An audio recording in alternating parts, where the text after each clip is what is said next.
কথা কেন? ও তো কাজের মেয়ে।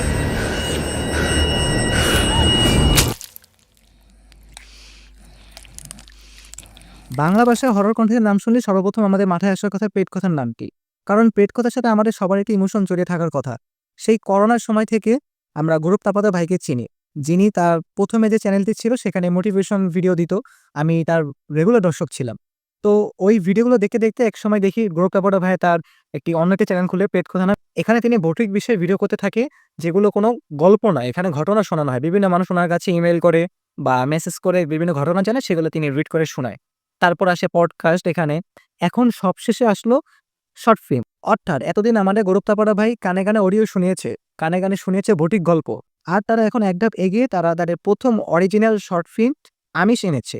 যেটি নিয়ে আজ বিস্তারিত কথা বলব আমি তরিকুল আপনাদের সাথে। তো চলেন ভিডিও শুরু করা যাক। পেট কথা টিম সবসময় ভয়কে শোনানোর জন্য নতুন এক্সপেরিমেন্ট করে গেছে একটার পর এক। আমিষ হলো সেই ধারারই নতুন একটি সংস্করণ। এটা শুধু একটা গল্প না, এটা এক ধরনের ভিজুয়াল অভিজ্ঞতা।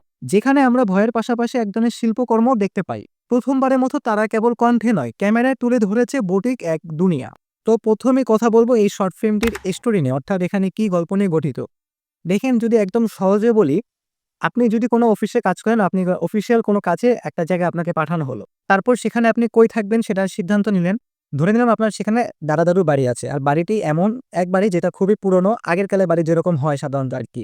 তো সেই বাড়িতে যাওয়ার পর নানারকম ভৌতিক ঘটনা আপনি ফেস করতে লাগলেন। এখন এইসব ভৌতিক ঘটনা ফেস করার একটা ব্যাক স্টোরি আছে। সেই ব্যাক স্টোরি এখানে কিভাবে জড়িত আর এইসব ঘটনা থেকে আপনি আদৌ বের হতে পারবেন কিনা? যদি পারেন সেসব কিভাবে?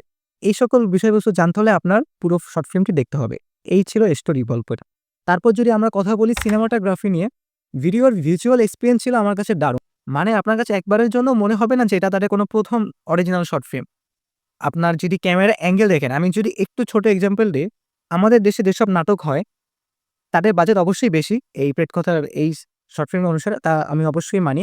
কিন্তু আমাদের দেশের নাটকগুলো মেক্সিমাম নাটকে দেখবেন যখন ডায়ালগ ডেলিভারি হয় বা যখন ২ টি সাবজেক্ট একে অপরের সাথে কথা বলে কনভারসেশন হয়, তখন দেখবেন ক্যামেরা অ্যাঙ্গেল না খুব বেশি চেঞ্জ নাই। ১টা ২টা অ্যাঙ্গেল থেকেই এক পাশ ২ পাশ থেকেই বারবার রিপিটিশন হয় আরকি। কিন্তু এই আমিষ শর্ট ফিল্মটির ক্ষেত্রে সেটি কিন্তু আমি খুব একটা দেখিনি। এখানে আপনি ডায়ালগ ডেলিভারির সময় বা যখন আ সাবজেক্ট কথা বলবে বা কনভারসেশন হবে, তখন ক্যামেরা অ্যাঙ্গেলে বেশ ভালো ভেরিয়েশন দেখা গেছে। ধরেন একটা ২-৩ মিনিটের কনভারসেশন চলতেছে, সেখানে আমি ৩-৪ রকমের ক্যামেরা ভেরিয়েশন বা আরো বেশি দেখতেছি আরকি। ওই ১টা ২টা শটের মধ্যে সীমাবদ্ধ এখানে। যেটা আমার কাছে খুব অবাক লেগেছে যে এটা তাদের ১ম কাজ। তারা কোন চেষ্টার কমতি রাখেনি। তারপর যদি বলি কালার গ্রেডিং নিয়ে, কালার গ্রেডিং এখানে বেশ চমৎকার লেগেছে। আপনার সাধারণত অ্যাজ ইউজুয়াল হরর ফিল্মগুলো যেগুলো হয় একটু ডার্ক টোনে আরকি, মানানসই লেগেছে। তারপর ক্যামেরা মুভমেন্ট তো আমি বললামই, ক্যামেরা মুভমেন্ট কিরকম কি ছিল। সাউন্ড ডিজাইন এর দিকে যদি একটু আসি, দেখেন একটা কথা কি, প্রেট কথা টিমের কিন্তু সাউন্ড ডিজাইন গুলো সবসময় শক্তিশালী হয়। তাদের যে সকল পডকাস্ট রয়েছে বা এরকম ভৌতিক ঘটনা শোনানো হয় সবগুলো কিন্তু সাউন্ড খুব ভালো হয়। এখানেও তার কোনো কমতি নেই। এখানে আরো আমি বলব আরো বেশি ভালো হয়েছে। যেহেতু এটা তাদের ১ম অরিজিনাল শর্ট ফিল্ম, তো সেই হিসেবে আরো ভালো করেছে তারা। তারপর যদি কথা বলি এখানে অ্যাক্টিং বা অভিনয় নিয়ে, দেখেন এখানে কোনো বড় মাপের অভিনেতা বা অভিনেত্রী নেই। এখানে যিনি লিড ক্যারেক্টার ছিলেন, যে ফিমেল ছিলেন একজন, যার নাম হলো প্রীতি সরকার। এনাকে আমি চিনি Instagram এ রিলস দেখা হিসাবে। হ্যাঁ, মিথ্যে বলব না, উনার যে রিলসটা দেখে আমি উনাকে চিনেছি, ওই যে উনি একটা সিরিজ খুব বেশি ভিডিও করতেছে বা এখন হয়তো করে জানি না। পাপা কি পারি? হ্যাঁ, আপনারা হয়তো অনেকে জানেন ওনাকে, যারা ওনাকে ফলো করেন। তো ওই পাপা কি পারির অনেকগুলো ওনার শর্ট ভিডিও আছে আরকি। তো ওই ভিডিওগুলো সামনে আসতো, ওভাবে উনাকে চিনা গরম না? আরকি। আচ্ছা সূর্য মামা, পৃথিবীটাকে এত গরম করে দিতে তোমার প্রবলেম হয় না? তো এই কলকাতার স্ট্রিটস গুলোতে যে কবে সেন্ট্রালাইজড এসি লাগাবে? গরমে লিপ বাম লাগাচ্ছিস? তো কি তোর জীবনের মতো আমি ঠোঁটটাকেও ড্রাই রাখবো? হাইড্রেশন ছাড়া আমি পারবোই না। উনার এর আগে পরে কোনো কাজ আছে কিনা আমি জানি না। সম্ভবত এটা ফার্স্ট কাজ বা আরো ফার্স্ট কাজ না হইতে পারে, আমার জানা নেই। তবে খুব ভালো অভিনয় করেছে, আমার এটা বলতেই হবে। কারণ অনেকেই দেখেন এসব Instagram রিলস বা TikTok থেকে অনেক অভিনেত্রী আসে বা অভিনেতাও আসে। কিন্তু কয়জনে তারা ভালো অভিনয়টা করতে পারে আল্টিমেটলি? কয়জনে হাতে কলমে ভালো হতে পারে? কাজের মাধ্যমে মন জয় করতে পারে দর্শকদের? খুব কম জনই পারে। তো সেখান থেকে বলব প্রীতি সরকার খুব ভালো অভিনয় করেছে এখানে। অন্যদিকে বলব গীতা দোষী এবং প্রিয়ানাথ মুখার্জি, অর্থাৎ এখানে দাদা-দিদার যে চরিত্রটা যারা করেছে, তাদের খুব বেশি স্ক্রিন প্লে দেওয়া হয়নি আসলে দেখেন এই শর্ট ফিল্মটি তো খুব বেশি বড় না। ৩০ মিনিট না ৪০ মিনিটের মতো একটা শর্ট ফিল্ম। তো এখানে খুব বেশি সময় নেই। এখানে তাদের যতটুকু স্ক্রিন প্লে দেওয়া হয়েছে তারা মোটামুটি সাবলীলভাবে করেছে আরকি। তার খুব একটা প্রশ্ন করার আপনি জায়গা পাবেন না এখানে। যেহেতু আ খুব একটা তারা স্ক্রিনের সামনে আসেনি এখানে। সো সেক্ষেত্রে বলব ঠিকঠাক ছিল সব। তো ওভারঅল যদি বলি এখানে আরও যত চরিত্র আছে সাপোর্টিং রোলে সকল চরিত্রই স্বাভাবিক ছিল, ন্যাচারাল লেগেছে। কোনো কিছু অতিরিক্ত বা অতিরঞ্জিত মনে হয়নি। তবে কিছু, কিছু জায়গায় কমতি মনে হয়েছে। কিছু, কিছু জায়গায় ডায়ালগ ডেলিভারি মনে হয়েছে আরেকটু স্ট্রং করলে ভালো হতো। তবে সেগুলো খুব একটা চোখে লাগার মতো আমার কাছে মনে হয়।